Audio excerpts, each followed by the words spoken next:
Hari ini kita akan menjelaskan mengenai terapi seroja. Seroja itu singkatan dari sejahtera, rohani, jasmani. Jadi dari kata seroja ini kita menggunakan konsep wellness, bukan konsep health lagi. Jadi terapi seroja adalah merupakan bagian dari kedokteran energi yang merupakan bagian dari kedokteran timur yang menggunakan prinsip-prinsip Hippocrates. Oleh karenanya dalam terapi seroja ini ada komunikasi antara terapis dengan pasien.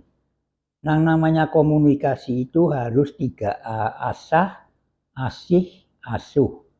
Empowering, love, and care. Jadi keluarnya energi dari tangan-tangan pemijat ini adalah karena adanya love tadi. Jadi love adalah merupakan energi yang paling kuat sekitar 500 Hz.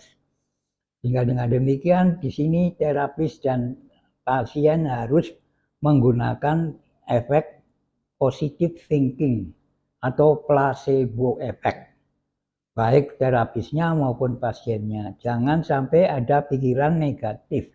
Sebab kalau negatif itu efeknya nocebo, malah justru memperparah kondisi penyakitnya. Nah, sehingga dengan demikian seorang terapis pada terapi seroja harus merupakan orang yang menggunakan konsep metagenik. Yang namanya metagenik itu adalah orang yang selalu yakin dan dia selalu yakin tadi memerintah otak dan otak memerintah perilaku dan perilaku ini akan kita menjadi orang yang positive thinking. Oleh karena itu pikiran positif dan keyakinan ini akan mengembangkan love yang dikeluarkan melalui tangan yang hendak kita lakukan pada saat nerapi. Sedangkan pasien harus bisa disiapkan menjadi orang yang jangan cemas, harus bahagia dan dia berkembang sebagai pasien, sebagai manusia dia jangan penuh dengan ketakutan atau dengan lain jangan sampai ada negative thinking. Sehingga pasien harus selalu positive thinking dan hubungan kita harus intim antara terapis dan pasien. Jadi dalam hal ini baik terapis maupun pasien selalu menggunakan placebo effect. Yang namanya placebo effect kalau kita yakin itu sembuh, ya sembuh. Tapi kalau nocebo lawannya adalah apabila kita tidak yakin, ya tidak sembuh. Jadi semua kedokterannya sebetulnya menggunakan efek placebo. Makin yakin seorang terapis terhadap pasiennya, makin cepat sembuhnya. Oleh karena itu suasananya harus selalu asah, asih, asuh. Asah itu memberdayakan, empowering. Asih itu dengan penuh cinta kasih. Asuh itu dengan care yang baik-baik ya. Sehingga ini juga merupakan prinsip dari Florence Nightingale yang menggunakan tender, love, care. Dengan cara pendekatan komunikasi semacam ini, pasien merasa bahagia, pasien merasa terobati oleh karena adanya cara berpikirnya terapis. Dengan demikian terapi seroja adalah merupakan terapi yang mengerahkan energi penyembuhan melalui cinta kasih tadi yang masuk ke dalam tubuh pasien sehingga pasien pun merasa terobati dan dia bisa sembuh. Nah, oleh karena pijatan-pijatan yang dilakukan pada terapi tidak boleh kasar. Tidak juga terlalu halus, artinya tekanannya cukup. Jadi kita menekan lama, aliran pembuluh darah tadi, kemudian kita lepaskan pelan-pelan, sehingga aliran darah tadi yang tersumbat akan mengalir. Karena dalam terapi seroja beranggapan bahwa tubuh ini 70% air. Dan 70% air itu 80%-nya darah. Dan 80% darah tadi, 80%-nya adalah darah kotor. Artinya darah yang dibawa oleh vena. Yang dari kaki, tungkai menuju jantung kanan. Yang dari kepala menggunakan ke jantung kanan juga. Namun yang dari tungkai ini adalah karena berat, dia akan melawan gravitasi. Sehingga dengan demikian pasien juga pijatannya sedemikian rupa banyak penyumbatan yang menimbulkan varises, plebotrombosis dan akhirnya menjadi tromboflebitis. Sehingga dengan pengadaan terapi massase ini akan mengalirkan kembali venous return ke jantung kanan sehingga jantung kanan mampu memompa darah secukupnya ke paru-paru untuk diganti dengan darah bersih menuju jantung kiri. Sehingga distribusi darah yang bersifat oksigen yang banyak akan bisa beraliri kepada organ-organ yang ada dalam tubuh itu.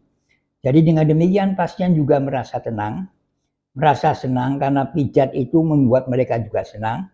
Dan dengan pijatan-pijatan tertentu pada titik-titik tertentu, kita akan bisa menyelesaikan masalah. Terutama kita ketahui bahwa menurut prinsip Hippocrates, penyakit itu dasarnya dari tulang belakang. Karena di tulang belakang inilah seluruh pembuluh darah, pembuluh limfe, seluruh saraf berasal dari situ. Sehingga dengan demikian, kalau saja pembuluh darahnya atau sarafnya terjepit, maka aliran darah yang menuju organ-organ yang berada di ventral tubuh akan terganggu. Jadi seorang terapis seroja adalah berbeda dengan dokter, karena dokter melihat pasien dari depan. Kalau terapis memandang pasien dari belakang, di mana asal muasalnya penyempitan darah, penyempitan saraf itu berlangsung. Yaitu karena tulang belakang itu menjadi alignment-nya menjadi salah. Mengapa demikian? Karena ini budaya modern. Budaya modern adalah budaya duduk. Karena dengan duduk akhirnya alignment dari tulang belakang akan terganggu. Akhirnya terjadilah penipisan pada diskus intervertebralis yang bisa berakibat menimbulkan masalah gangguan pembuluh darah yang ada 80% darah kotor yang ada pada tulang belakang yang berhubungan dengan darah kotor yang berada di otak.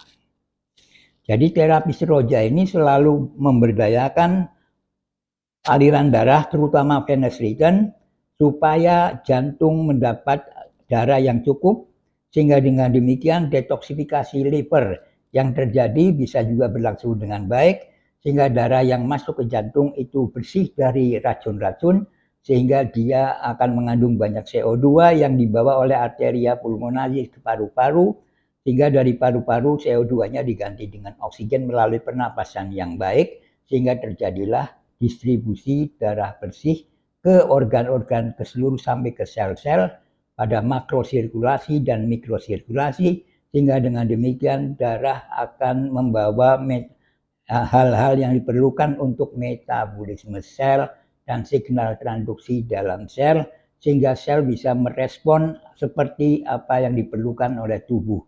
Karena sel itu sendiri yang tahu mengapa dia sakit. Karena sel tawaran sakit, dia akan menjawab inti dari kesakitan itu, sehingga dengan demikian dia akan menyelesaikan itu dengan penyembuhan. Jadi sel mampu melakukan penyembuhan. Nah, kalau energi penggeraknya adalah merupakan cinta kasih, ya, energi yang sekitar 500 Hz itu, maka energi tadi akan cepat terlaksana pada sel, sehingga sel bersifat positif untuk menyelesaikan masalah tanpa hal-hal yang negatif terhadap sel. Karena hanya sel yang tahu masalahnya daripada organ-organ yang lain. Demikian secara singkat mengenai terapi sejahtera. Jadi terapi sejahtera ini menggunakan prinsip bahwa manusia itu adalah makhluk yang baik mandiri, tapi dia tergantung pada lingkungannya. Kalau lingkungannya kondusif, maka dia sehat. Tapi kalau lingkungannya tidak kondusif, maka dia tidak sehat. Kemudian komunikasi makhluk dengan lingkungannya juga itu menentukan apakah dia dalam kecemasan, ketegangan, atau dia dalam hal yang selalu rileks atau love based community, masyarakat yang berdasarkan pada cinta kasih. Karena inilah prinsip wellness sejahteranya manusia adalah karena manusia merasa positif terhadap lingkungannya, karena lingkungan itu bukan musuh, dan sakit itu bukan problem, tetapi sakit itu adalah ketidakseimbangan energi yang terjadi dalam tubuh kita, sehingga dengan terapi seroja bisa memberdayakan pasien menyelesaikan masalahnya sendiri melalui cara berpikir positif.